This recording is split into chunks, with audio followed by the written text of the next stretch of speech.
অবশেষে থামতে যাচ্ছে তুর্কি সরকার ও সশস্ত্র সংগঠন পিকেকের ৪০ বছরের সংঘাত।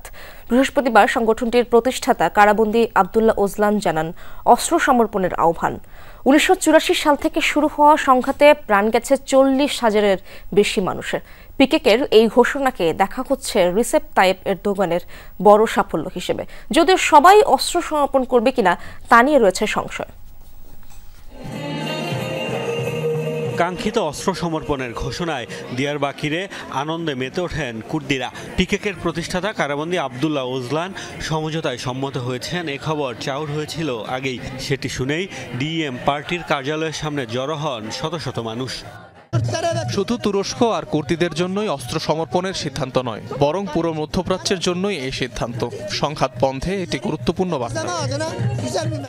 ১৯৮৪ সালে শুরু হওয়া সশস্ত্র সংঘাতে প্রাণ হারিয়েছে ৪০,০০০ মানুষ। এক দশক ধরে পিকেকের সাথে সমঝোতার চেষ্টা চালাচ্ছে তুর্কি সরকার। নানা কারণে এতদিন শান্তি আলোচনা ভেস্তে যাওয়ার পর অবশেষে তা দেখল সাফল্যের মুখ। ওজলানের অস্ত্রবিরতির ঘোষণায় তুরস্কে রক্তক্ষয়ী সংঘাতের অবসান ঘটবে।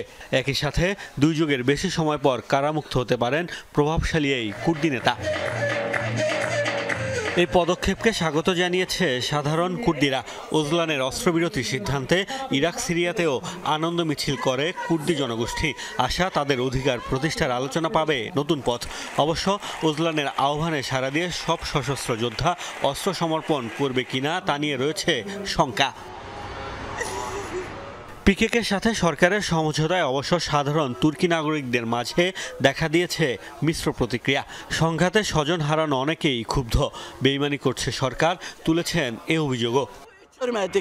আমার সন্তান ১৯৯৩ সালে শহীদ হয়। পিকেকের সন্ত্রাসীরা ফাঁদ পেতেছিল। কাজ থেকে ফেরার পথে সে প্রাণ হারায়। ওজলান বললেই সবাই অস্ত্র ফেলে দেবে, সেটা বিশ্বাস করি না। ওজলান হত্যাকারী, তাকে মুক্তি দিলে ন্যায় বিচার হবে না।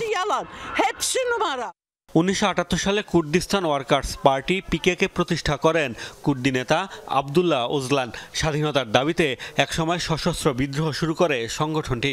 ৯০-এর দশকে স্বাধীনতার দাবি থেকে সরে এসে স্বায়ত্তশাসিত ভূখণ্ডের দাবি তোলে পিকেকে।